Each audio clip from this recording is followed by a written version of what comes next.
my great job today is to be able to introduce our keynote speaker, Fran Pavley. Fran is associated with the Schwarzenegger Institute, which is another institute here in the Price School, which is focused on both governance and sustainability. But that's just one of the many things Fran does. And the reason that we're so thrilled to have her today is that she is the epitome of what you can do to move policy and to make things happen. And all of us, I know, in addition to our interest in research, have a great interest in having our research actually influence policy and have some impact in the world in a positive way. And Fran's been able to do that better than just about anybody else. For those of you who don't know much about Senator Pavley, she was first elected. She's been an elected official for most of her career. She started out as mayor of Agoura Hills way back in 1982. She has served in both the California Assembly and the State Senate, and so officially she's a former state senator. What she did in California was lead the charge, really, on climate mitigation legislation. And in particular, she was very much involved in AB 32 and SB 32. And I could go on and give you an alphabet soup of all the legislation that she's been involved in. But the point is that together, all that legislation has led to a very different California, and a California that is leading the way in climate change mitigation, and to some extent, climate change adaptation as well. So without further ado, I want to introduce Fran Pavley. Please help me welcome her, and we look forward to her presentation, which is entitled Policies Matter, the Widespread Impact of Climate Regulations. So, Senator Pavley, yes, the virtual floor is yours. Yes, thank you very much. And you're right, it's too bad we can't be here together in person, but I'm getting used to Zoom. I'm not sure what we'll do without it. Thank goodness for it. I just can't imagine a conference on an iPhone together. And thank you very much for that kind introduction. I noticed Francisca Martinez is also online, and I think, Francisca, you're going to be doing the PowerPoint for me, and I will let you know when to turn the page. Is that okay? Yes, let me go ahead and share the PowerPoint slides. Francisca, just so you know, there's equal time here. She's a UCLA graduate from the Institute of the Environment, and I'm a State College graduate, Fresno State undergrad. Was a middle school teacher for 29 years, which is actually my secret to success. If you can teach middle school, you can do anything. And then I had a master's degree in environmental planning from Cal State Northridge. So you have on this phone both of us who work for the USC Schwarzenegger Institute, Francesca from UCLA, myself from the State College system, and we all work collaboratively together at the Schwarzenegger Institute in a nonpartisan way to solve transportation and air pollution problems specifically related to climate change. So thank you very much for including me. Starting off with a slide that looks all too familiar. At least we're not driving the freeways so much anymore. But this was taken during the smog alerts this past summer. It was actually the worst I'd seen it since I had grown up in the San Fernando Valley in the 50s and 60s, when you literally weren't allowed to go out for recess if you were in elementary school because the air pollution was that bad. And the hotter temperatures exacerbate the problem. And we do know the link between warmer temperatures and climate change and worsening air quality is all tied in together. So when you talk about transportation in California, you're tying it into air pollution. Okay, let's go ahead, Francesca. A little step back in history. Probably many of you on this webinar were around in 1970. And that's President Nixon signing the Federal Clean Air Act. That year, the Clean Air, Clean Water Act, Endangered Species Act were all signed into law at 70 and 71. Interesting time to be in college. I was a senior. And between the Vietnam War and the environmental activism on all the college campuses, a lot occurred. So sometimes you can take a time of crisis and make some good things happen. So Richard Nixon signed this in 1970, but here's a little tip on this. This was actually after California started doing something on air pollution. A few years earlier, Governor Ronald Reagan, in the future he'll be President Ronald Reagan, he established our first Air Resources Board. Why? Because the smog was so bad in the Los Angeles area. He was hearing from all these mothers who were concerned about the health of their children and the impacts on smog on their lungs. And this was during the 60s when the smog was probably at its worst level, particularly in areas like the San Fernando Valley that were trapped in with the smog being caught between the mountains and the warmer temperatures. And so it's all tied in together, the Federal Clean Air Act and California's history in doing something with smog and vehicle pollution, the primary cause of our smog, and the federal policies. Now, remember that day, we predated the Clean Air Act, and that's why California is in a very unique position to pass more stringent air emission standards from the tailpipes of automobiles than the federal government. Other states have two options: stay with the federal government's less stringent air pollution standards. This is relating to vehicles, trucks and cars, or stick with California's more stringent emission standards. And there's 14 states that have a provision under the Clean Air Act that are considered states that have problems with air pollution and can adopt California's standards. So by California, which is a state now where 1 out of every 10 vehicles are in California and purchased by people from California, we can actually promote a market that is heavily invested in clean transportation vehicles. If you combine it with the other 14 states that we work with collaboratively, you get up to close to 45 to 50% of all the vehicles sold in the United States. And so market forces with a state of 40 million people can really affect change. And so this is a little bit of background that's relevant to your discussion on transportation and climate policies. So we'll wave goodbye to President Nixon. This was before he was resigned from office, and go on to the next slide. You probably haven't heard of this gentleman. He's called Carl Moyer.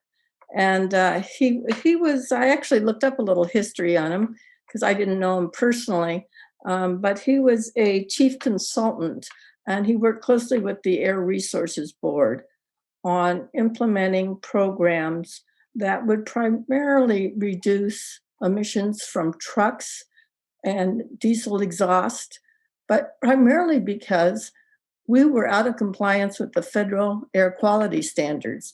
And if you're out of compliance with the federal standards, they have the ability to take away road money or gas tax money and other kinds of revenue in order to push states to make sure you're cleaning up the air. So the Carl Moyer Act was named after an individual. He was a Stanford graduate, but let's look through it because most people don't even know about it, but this is really quite an amazing success story for California.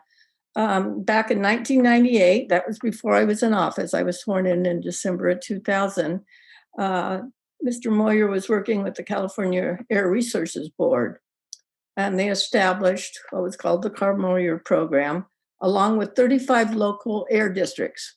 In Southern California, we're part of the South Coast Air Quality Management District, and there's 34 other districts, and they work together.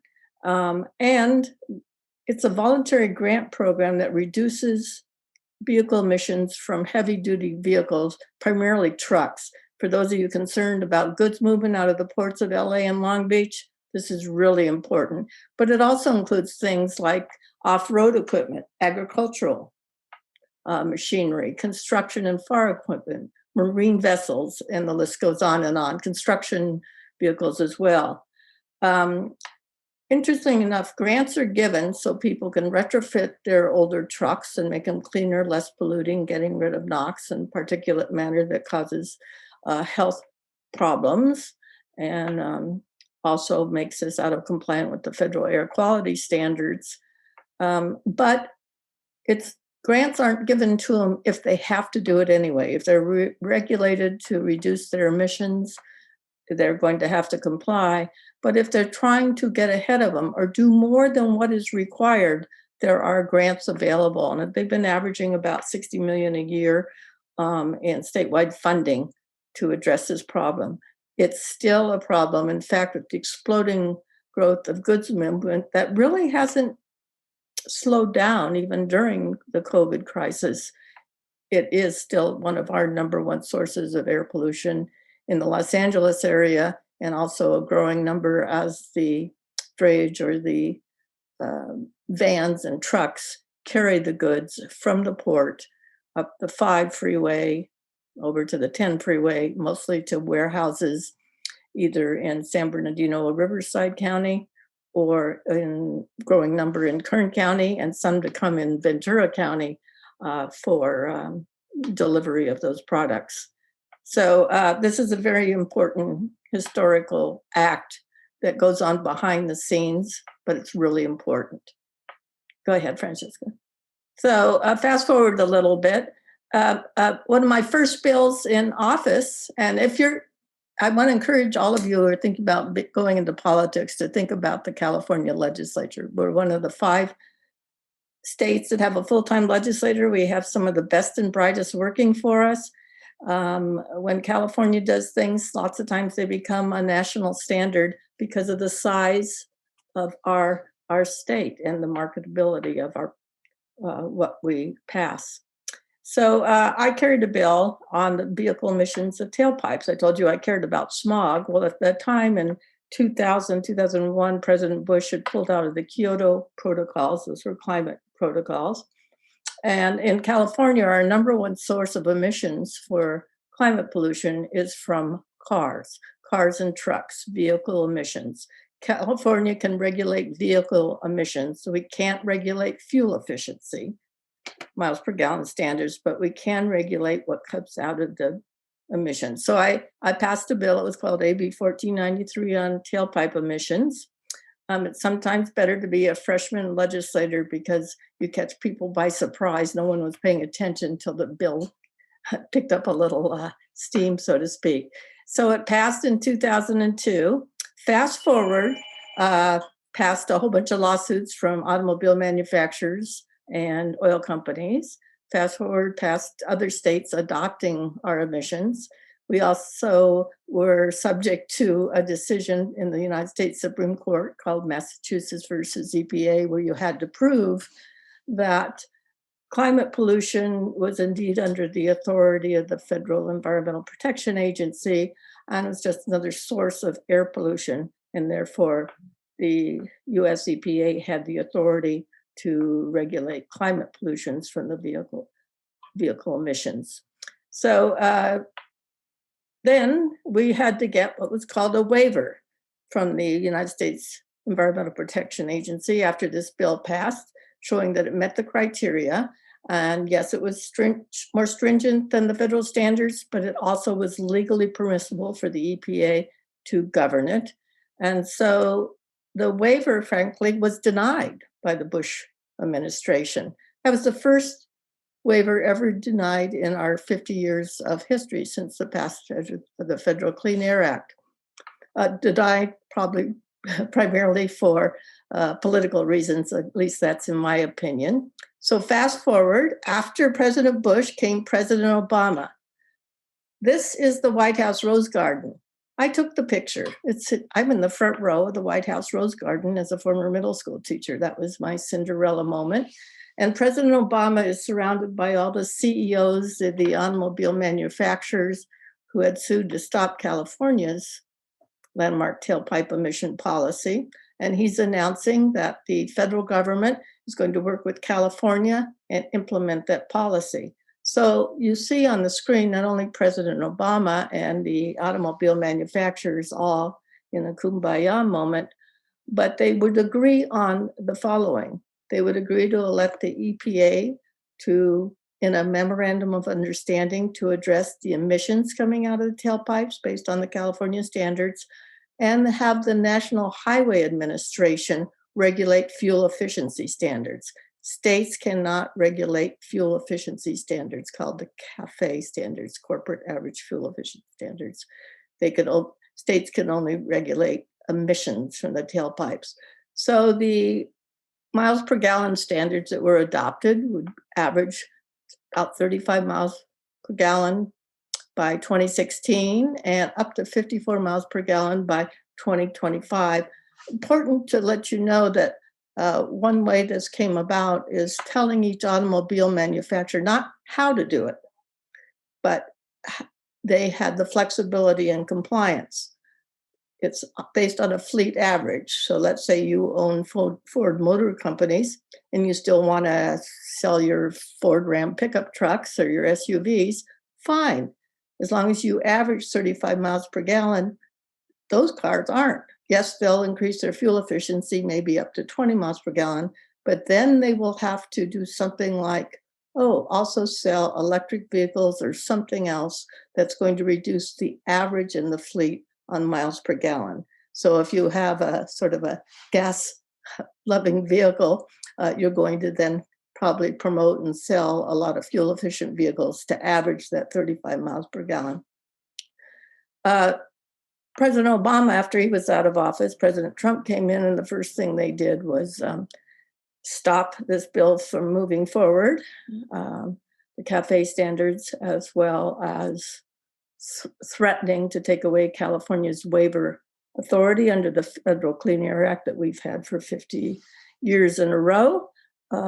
Luckily, neither of that happened, and I think we're back to moving forward again with the Biden administration. Let's go on. So tailpipe emissions from cars and trucks are the number one source of our climate pollution. Governor Arnold Schwarzenegger came into office in 2003, and in 2006, he signed into law what we called the Global Warming Solutions Act. And it was jointly authored by Speaker Fabian Nunez, who is standing next to Governor Schwarzenegger, and then there I am next to Fabian Nunez.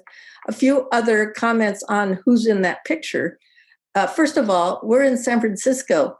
It is so densely fogged, you couldn't see that we're on an island probably 5 miles from the skyscrapers in San Francisco. It's completely wiped out by the fog. But anyway, it was a scenic setting. But in that picture, you see a young Gavin Newsom, who's now our governor. He was mayor of San Francisco at the time. You see the wife, former Secretary of State George Shultz. He just died recently. The tall gentleman sort of behind Arnold is Governor Pataki, Republican from New York. And several others in this picture just happen to be Republicans, because this issue wasn't as partisan as it is today. So the Global Warming Solutions Act took programs that were in place and put them under an umbrella in a multi-sector approach with a target of requiring emissions reductions by 20% by the year 2020. And so there were different ways to accomplish this. Obviously, number one, we had to figure out how to make cars less polluting. So you see vehicles. It also addressed the fuels that go into vehicles. Can we make them less carbon intense? Also in the Global Warming Solutions Act is a lot about renewable energy standards. We did not have any requirement in the state of California that a percentage of our electricity had to come from clean renewable energy like solar and wind until the first one was 2002. And then it increased in a few years later to 30%, then 50%, and today the standard that we'll be striving for by 2045 is 100% of all of our electricity will come from clean, renewable sources. Growing interest in wind, and the Schwarzenegger Institute will be having a webinar program sometime this year on wind energy. In addition to those top three, which are probably the most focused on ones and how to reach our targets for reducing emissions, the next two are appliances and building standards. They are under the jurisdiction of the California Energy Commission. If you haven't heard from them, look it up. They also do fuels too, but they are amazing on energy efficiency in buildings and appliances. Years ago, I've been told that the most controversial issue was making refrigerators more energy efficient. General Electric and other refrigerator makers were absolutely opposed to it. They said the refrigerators would cost more, no one would buy them, and the list goes on and on. The refrigerator today is less expensive than they were 30 years ago. They're not the energy hogs they used to be. And they're not, that's because of energy efficiency. Same with building standards, whether it's double pane windows or insulation, and the list goes on and on. That's under the jurisdiction of the California Energy Commission. They do an amazing job. And the last two elements, and these aren't the only ones under AB 32, the Global Warming Solutions Act, is in regards to land use planning. I call them smart growth strategies, maybe more urban infill than sprawl, also relating transit planning to how you design cities around them so you encourage people to get out of their car. That is under the jurisdiction of not the Air Resources Board or the California Energy Commission, nor the Public Utilities Commission. There is a, for lack of a better term, sort of a smart growth strategy committee that supervises land use related planning. And you'll see this if you look at CEQA documents in land use planning by local governments now. They have to comply with some of the AB 32 requirements, and this is relevant to that discussion. And let's look at the last one, because it's been in the news, cap and trade.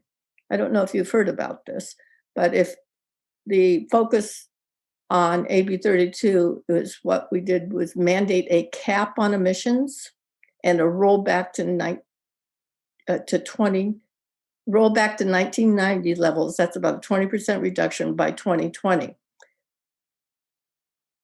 The people that had to comply with this weren't the downstream consumers. It was the 350 biggest emitters of pollution, mostly industries, oil refineries, cement factories, things like that in the state of California. Well, they had two choices. They could reduce their emissions by the required amount, or they could purchase what was called allowances. I call it in simple terms, they had to pay to pollute. So you either reduce your emissions in a cost-effective way, or you go ahead and pay that fee to pay to pollute. And so that's called cap and trade. And so with those funds that we collect every year or so from the major emitters who have to report their emissions, they're measured, you can quantify them, et cetera. That money is usually used to come up with programs that would reduce emissions in their place. For example, let's say free transit passes or EV charging stations or investment in buses and things like that. So there's a whole long list. Energy efficiency in multi-dwelling units like apartments, especially older apartments. And if you look at the California Air Resources Board website, you look under scoping plans and under AB 32, you can see all the different programs and criteria. Let's go on to the next one. So low carbon fuel standard, fuels are a big part of our pollution problems. Governor Schwarzenegger, through his executive order authority, added the low carbon fuel standard to AB 32. We actually have the ability to do a full life cycle analysis and reporting of emissions that can be quantified. And by full life cycle analysis, what we realized is we didn't want to encourage other states and other countries sending us fuel, because just the transportation of those fuels alone increased greenhouse gas emissions and climate pollution. So whether it was sugarcane from Brazil or corn ethanol from Iowa, that wasn't our goal. The goal was mostly to encourage in-state businesses to create low carbon fuels. And there's quite a few success stories when it comes to this. And we'll talk a little bit about those, but that's a hydrogen fueling station. We have several of those up and down Highway 5 in California. And we're also working with other states and a province, British Columbia in Canada, to create sort of links, if you will, through the states and up to Canada for the infrastructure that goes with these newer fuels, whether EV charging stations or hydrogen charging stations. The USC Schwarzenegger Institute, Francisca and I are working with a coalition in the state of Washington. They've got a bill going through their legislature modeled after California's low carbon fuel standard. Oregon's already adopted it, and so is British Columbia. So let's go on. So a quick recap of other policies that have occurred in the last five years or so. SB 32, a bill I authored, all it does is extend AB 32 another 10 years. We reached our 2020 goals under AB 32. We reached them early, as Arnold likes to remind people. And now SB 32 continues to send that market signal for investment and innovation in clean technologies here in California. And just to let you know, 60% of all the investment dollars from around the country come to California, not in spite of our policies, because people will criticize us for a regulatory environment. They tell us they come here because of our policies. With a cap and required emissions, they know this is a place to invest in these clean technologies, and we're seeing the benefit of that. So SB 32 will build on AB 32 and add some additional measures that we will have to take. Frankly, we're not going to make our 2030 targets unless we really accelerate our investment. We're looking at short-lived climate pollutants. I'm not sure if you're familiar with those things, like methane that comes from dairies or landfills or leaky gas lines. But there's a whole long list of things to do, and we're continuing to talk about that. We have some conferences with key players to discuss this in the near future.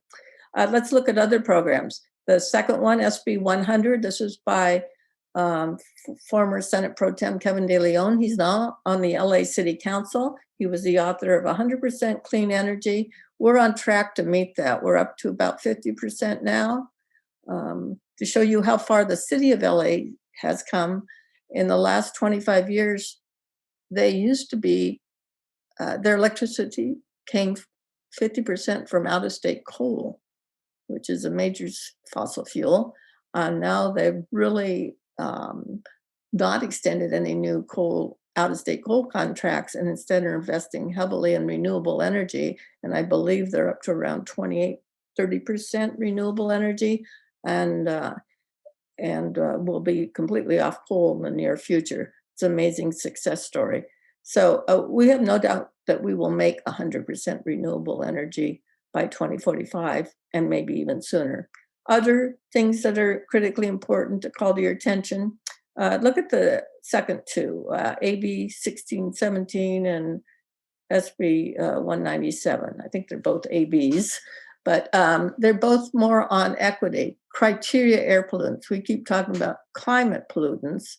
Well, they're all associated with the same thing, but criteria air pollutants, whether it's from diesel or other problems, are equally as big challenge. And so what we're trying to link together is our climate policies with our air pollution policies, and really looking at locally generated air pollution. If you lived across the street from an oil refinery, you could be endangering the well-being of your family and children. So land use matters, location matters, and then reducing emissions in localized from localized pollution sources is really important too. So we're working together with a multi-benefit approach in all our climate policies in California. Then skipping down, Governor Brown has had an executive order to really try to accelerate the investment in ZEVs, zero emission vehicle.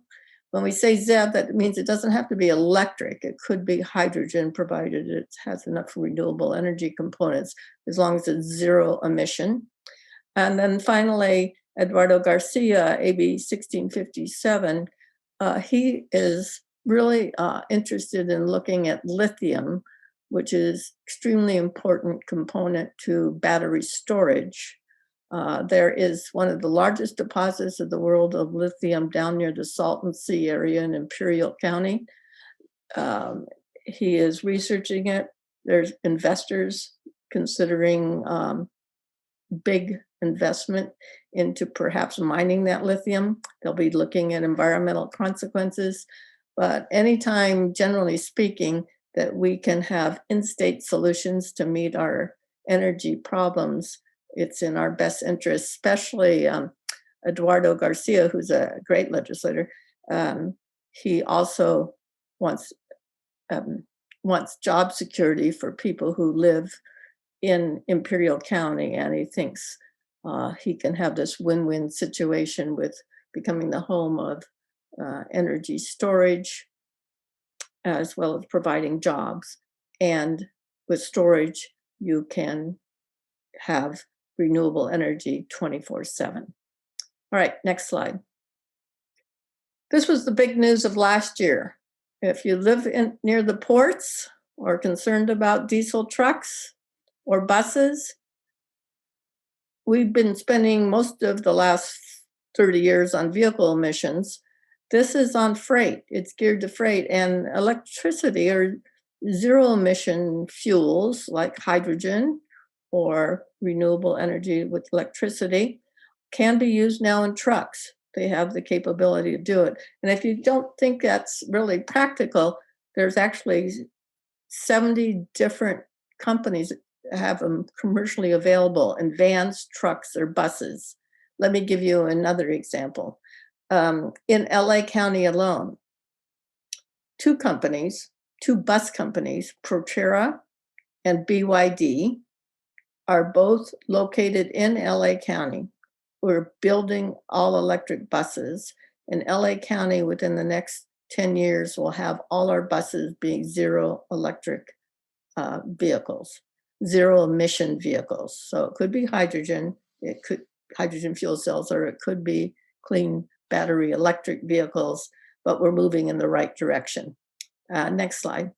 Governor Newsom's been very engaged. Now, he's issued several executive orders this September, and some of these executive orders are being attempted to be put into statute. That means the legislators introduced legislation in this cycle, that's a 2-year cycle. This year and next year, they'll be looking at putting into law, which is always a good idea. Executive orders are dangerous because when a governor changes or a president changes, those policies can easily be changed with the stroke of a pen. If you put it in a statute, that means there's been legislative or congressional approval. It's a lot harder to undo them, and we just have to go back through the process. So let's look at some of Governor Newsom's executive orders that people are very interested in. All new passenger vehicle sales in California by 2035 will be electric. So you go to your automobile manufacturers, you're only going to be able to buy, not only electric cars, but hydrogen cars. It's zero emission vehicles, right? So anything that's zero emission. We're seeing automobile manufacturers from all over the world, frankly, switching to all electric vehicles. They know the direction it's going. If you're in Europe, their goals are all in 2025 and 2035 to convert to electricity. You should see countries like France and Germany and Norway and Sweden, and the list goes on. And I looked up that South Korea is number 5 in the world in the number of EVs. So we're seeing almost every major automobile company. Ford in Europe is selling EVs. You're seeing Volvo, Audi, and the list goes on, into ZEVs. You're seeing also governor's executive order relating to off-road vehicles by 2035 being 100% zero emission. And based on the Air Resources Board law that they just passed this past summer, or regulation they just passed this past summer, that 2045 date for medium and heavy duty vehicles. This is a big deal because I shared with you our number one source of climate pollution as well as criteria air pollution is from our cars and trucks. So this will be huge. One of the challenges, we have several challenges with implementing this, is providing enough fueling infrastructure and making sure that you can recharge your vehicle within a reasonable time period, and to make sure that they're readily available to all communities. For example, you could make all rideshare vehicles have to be clean electric vehicles, and they can be accessed in all areas. I told you buses are going to be all electric, and that'll help air pollution in all neighborhoods. But we're working on all these policies on how to implement it. And do we have another slide, Francesca? Let's see. Yes. So these are just articulating some of the challenges and opportunities in the governor's ZEV order, zero emission vehicle order. And California likes to get out in front and do our fair share, but we're waiting for a strong federal policy. The Biden administration is moving forward. We expect some big announcements from John Kerry, who's former Secretary of State during Obama's term. He's now leading our international relationship with other countries on global climate change.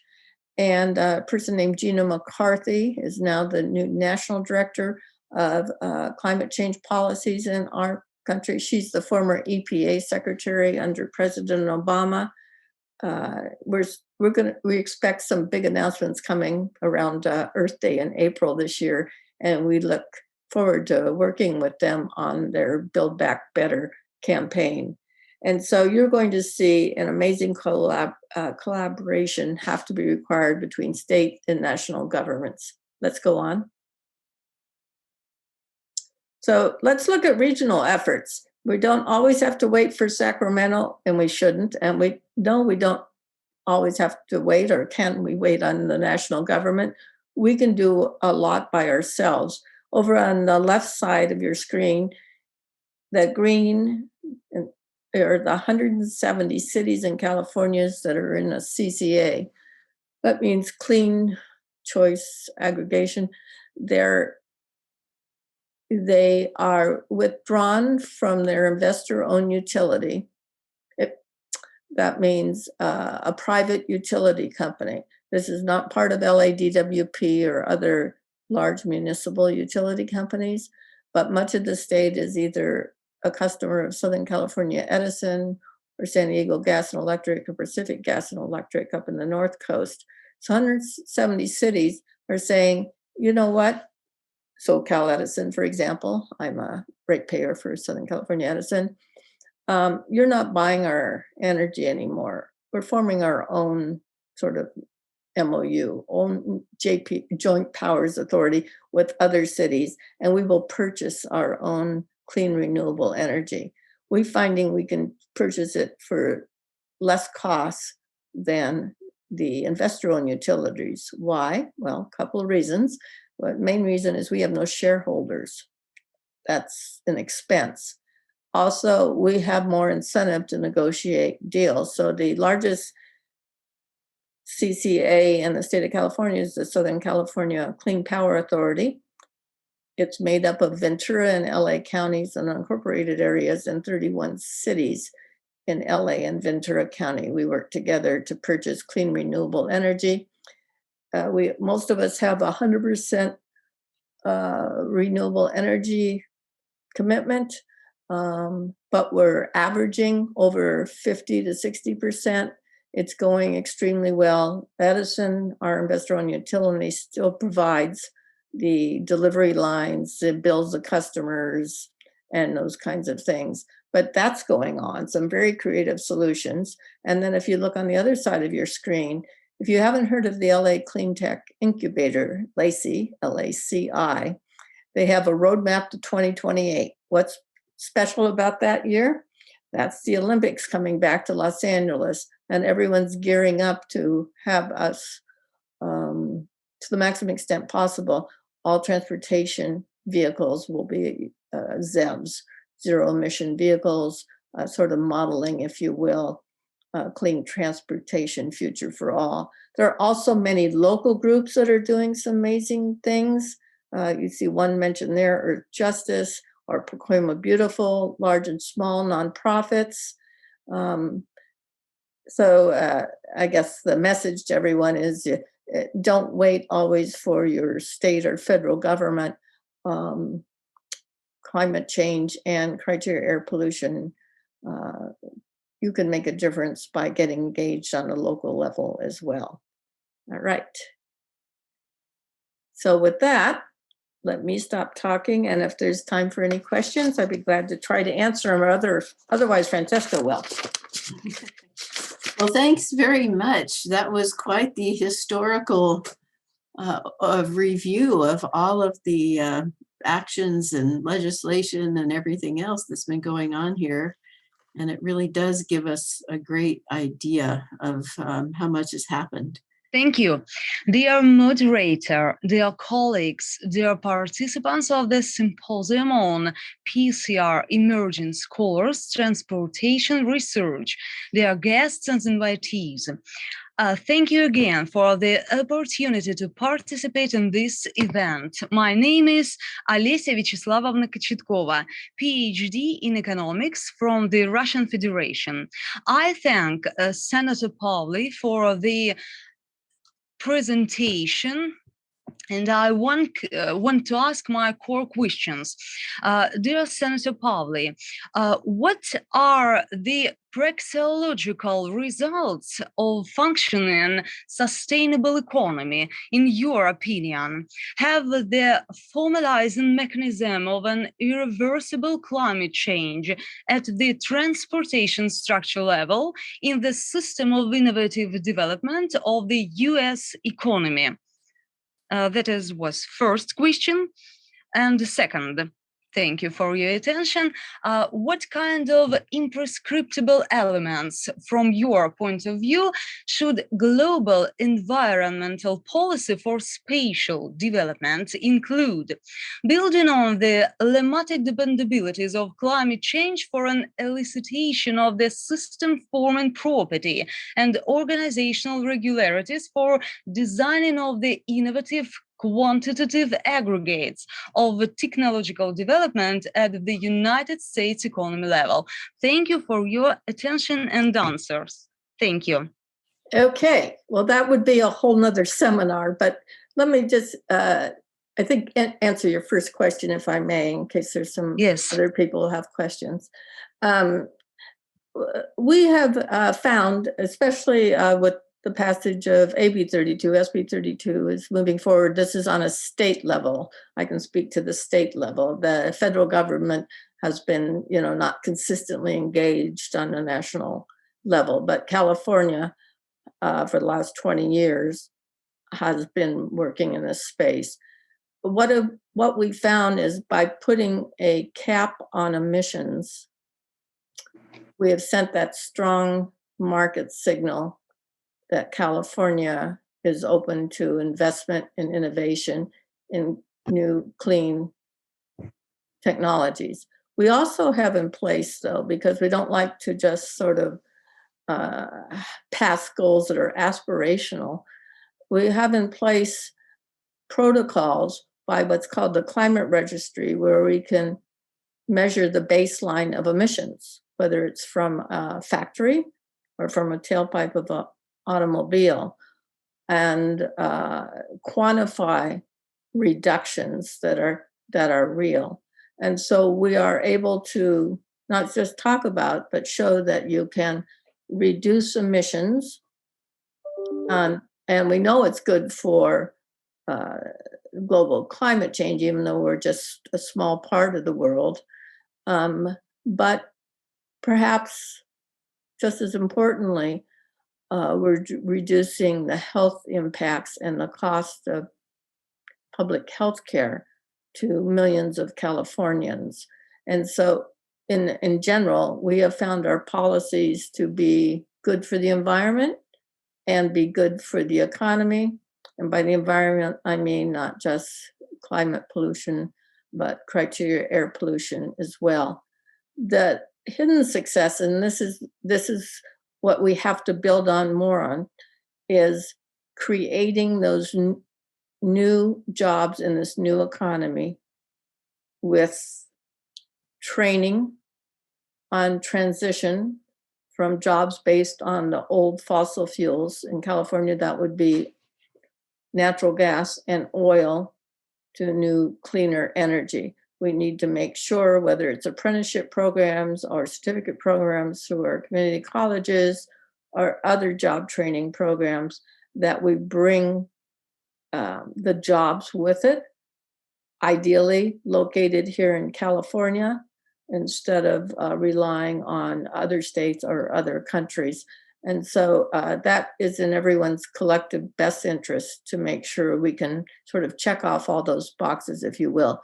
But it is measurable, and we have seen a lot of success, unbelievable success, especially like in the California Energy Commission, with what they've done on appliances and building efficiency. Compared to 50 years ago, it's a different world, and you'll be seeing that same renaissance, if you will, in vehicles. What kind of majors are most of your participants today? Are they all over? They are PhD students, Mhm.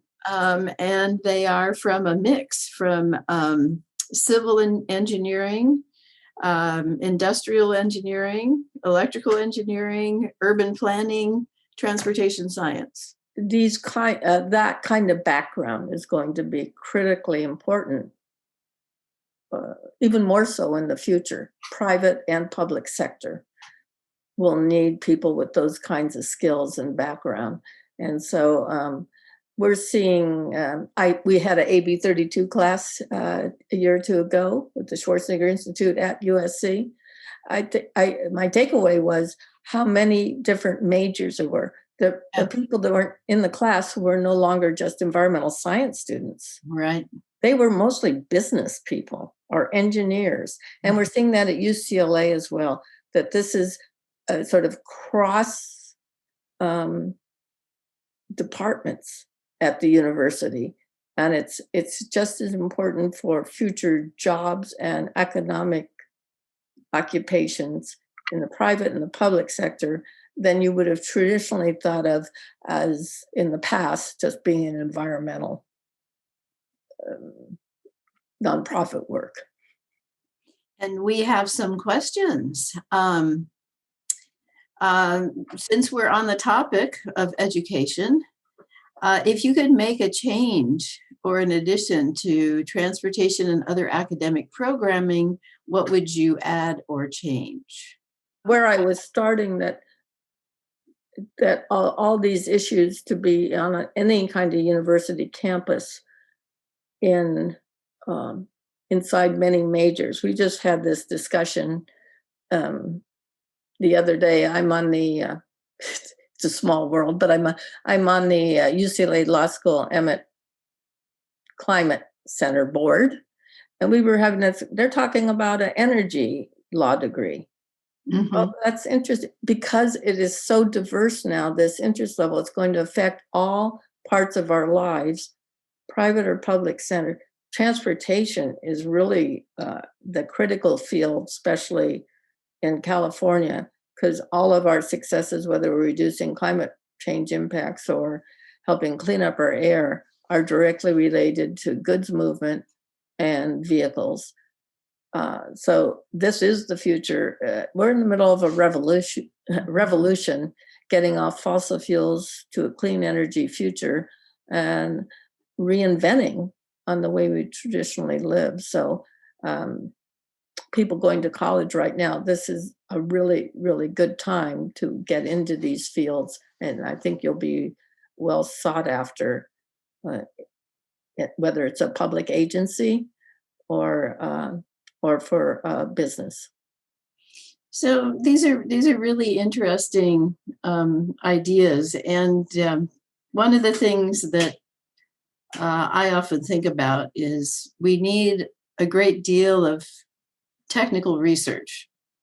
If we're going to achieve zero emission heavy duty trucks, we have to have better performance than we do now. So we have to have better batteries, and we have to have faster chargers, and we have to have, so there's all this technology research that really needs to happen. But there's also kind of another side, which is moving the needle with public policy and with the public at large. So do you see, should we be teaching something that? No, you've hit the nail on the head.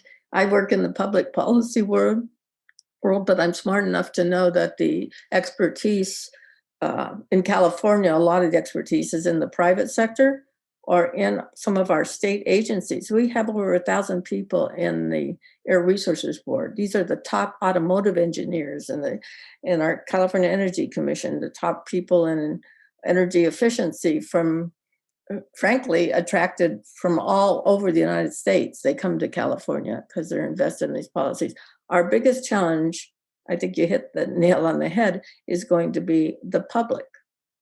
How do we get that public engagement on frankly, the partisanship of the last few years with that false argument you have to choose between a sound economy or a good environment? That narrative has resonated with some people. But you're seeing with the impacts of climate change, these policies make sense on so many levels. And let me share with you just a couple of stories. I have a city called Simi Valley in my former Senate district. It's a fairly conservative city. I would say it's even more a libertarian type of city.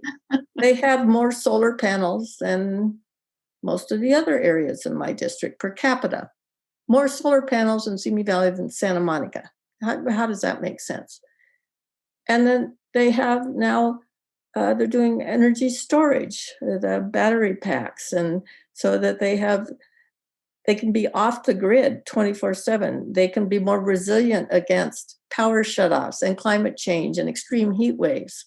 And they're putting in electric charging stations, the fast charging types, with their 210 outlets in their garage.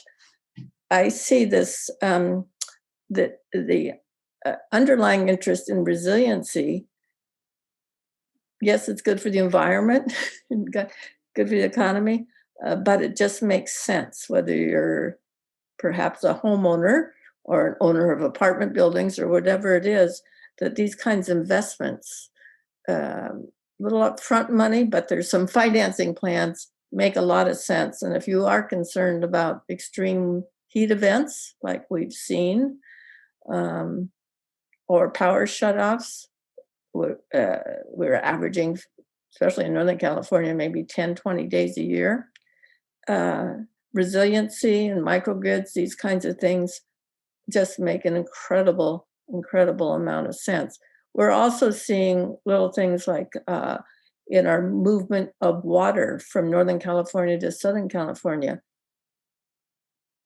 It makes more sense to the maximum extent possible to reuse water down here, either for recycled water or treated wastewater, because the cost of bringing water all this way, the amount of energy that's used, and then realizing you can't rely on the volatility of our snowpack anymore like you used to. We're adapting to climate change, like it or not. And I see that crossing all partisan lines. And there's also economic opportunities as well. So exciting times we're living in. Yes. And we've saw the state of Texas go through a very difficult period of time because they didn't really have a plan B. No, those are great stories. We have a question from one of our students. I study decarbonization of drayage trucks. I'm interested in your thoughts of expanding the demonstration of ZEV trucks being funded by CARB and others to focus on disadvantaged communities. Several new demos are starting this year to test operational capabilities, but they're not widespread.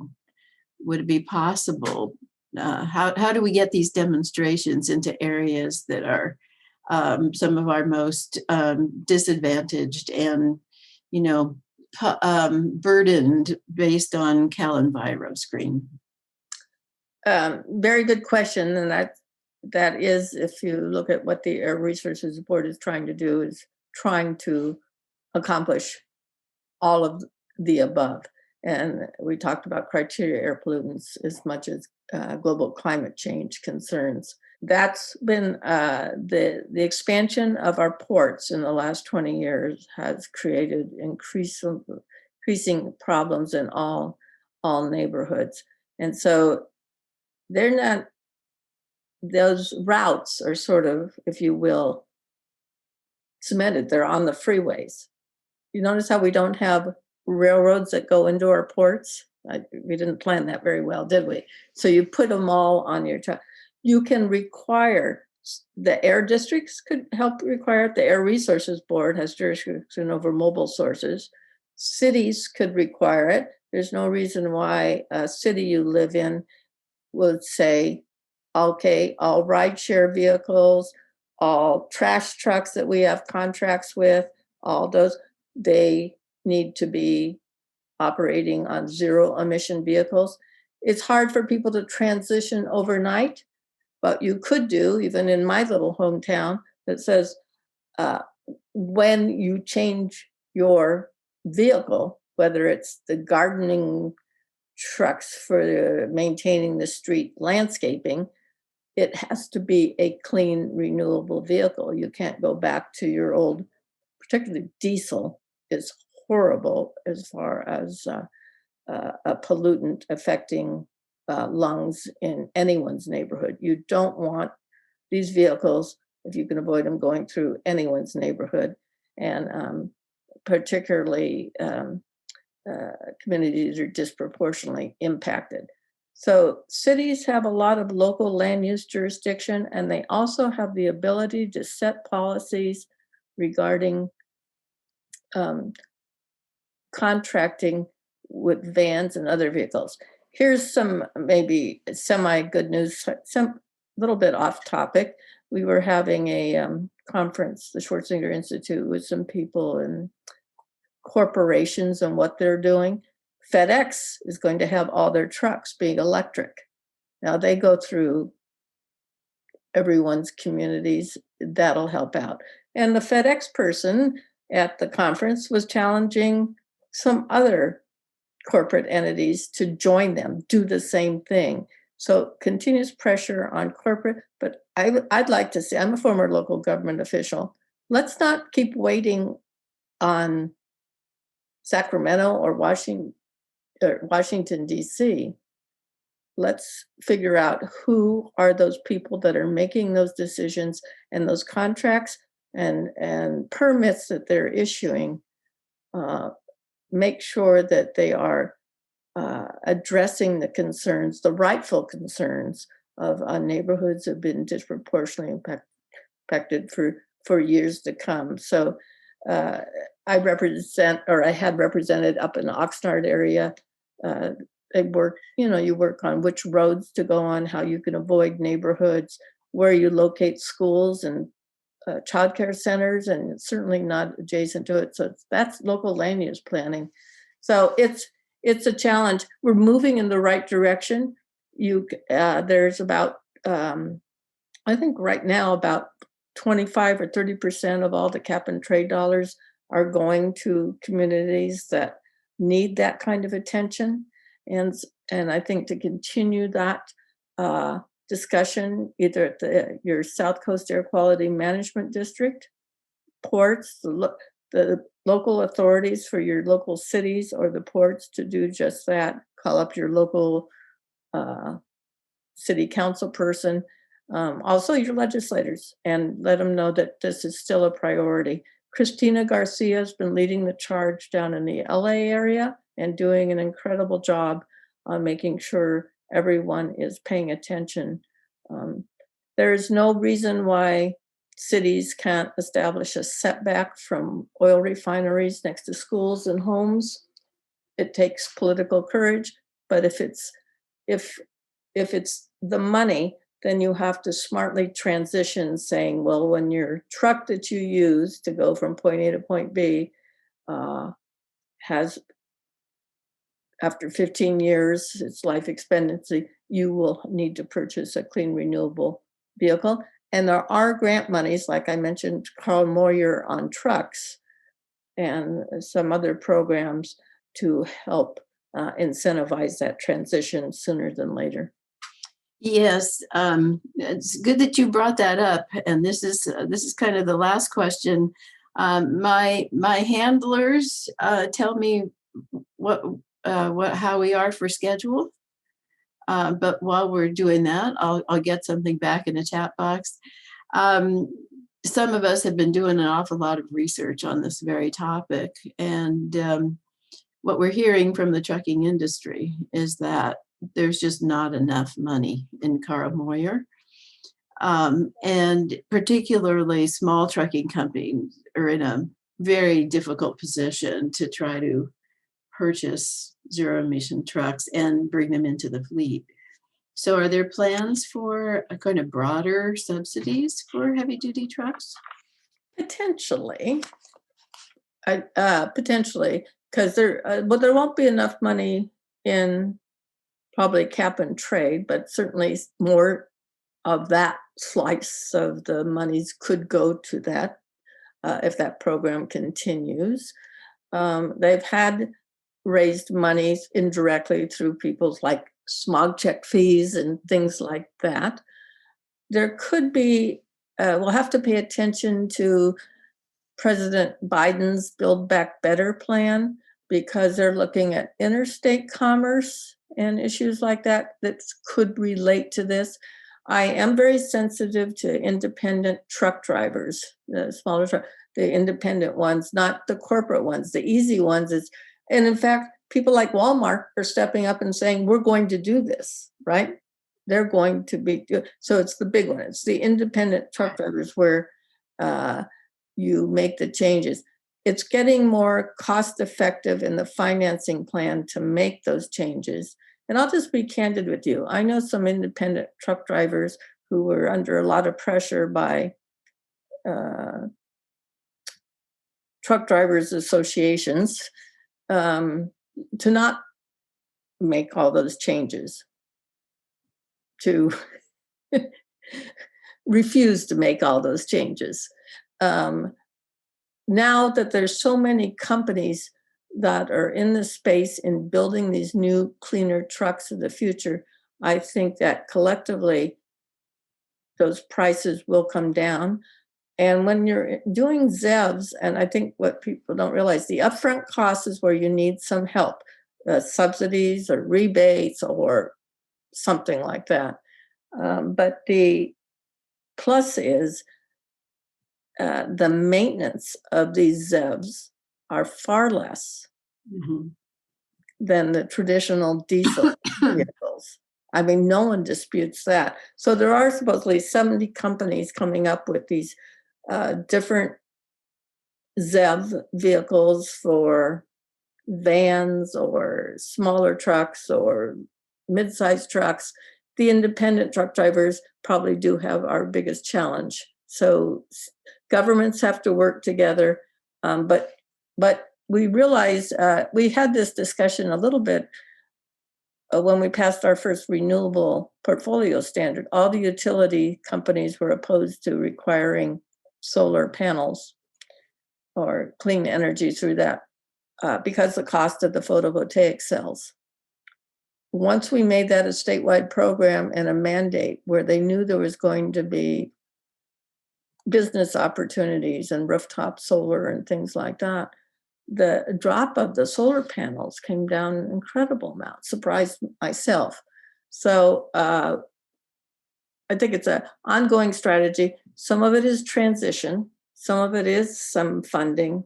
But where is that source of revenue? It's not coming out of schools, right? So I'm sure it's on everyone's radar screen, but keep your city council people as well as your supervisors and your state officials and members of Congress all aware of what the priorities are in your area, because that kind of information is critically important when I decide how much money would be spent in what area, in what direction. So a lot of good things are happening, not happening fast enough, and having the resources available is really critical. Well, thank you. I think that's a very good note to end on, for all of us to take the message that governance at every level has a role here to play to make all of these things happen. I want to thank you for your time very much, and for your work with the Schwarzenegger Institute. It's great to have somebody like you on campus, on virtual campus. Yeah, virtual campus, yes. But someday it's not going to be virtual. I know. We keep thinking it'll be, yes. But we want to thank you. We want to thank, we would be giving applause right now, but I don't, not needed. Imagine the lovely applause that's happening right now. Okay. All right. Well, thank you very much for inviting me, and I was glad I was able to attend. And Francisca gets the applause also because she helped me put together the PowerPoints. Oh, yes. Thank you, Francesca. I appreciate that. And I want to thank all of our speakers over the past 2 days, all of our students who worked very hard on their presentations. I would encourage all of you to try to stay in touch with your colleagues who are outside of your specific universities. I started out the program yesterday by pointing out that all 5 of the universities with PhD programs in the Pacific Southwest region UTC are here, representatives are here. So that's wonderful. And we hope that we'll be able to accomplish that feat a second time at our next conference next year. So again, I want to thank all the organizers for Vicki and her team, all of the students who have organized this presentation, and Katrina, who has been our, webmaster, whatever we call these people who know how to do this. So thank you very much. And all of this has been recorded, and stay tuned for seeing at least some of this stuff up on our website before too long. And Vicki, is there anything else that needs to be said? No, you covered it. I'll add in my thanks to everyone who participated on behalf of me and my team. We couldn't have asked for better presentations. Senator Pavley, students, discussants, moderators, thank you all very much. And as Jen said, we look very much forward to seeing you all in person about this time next year.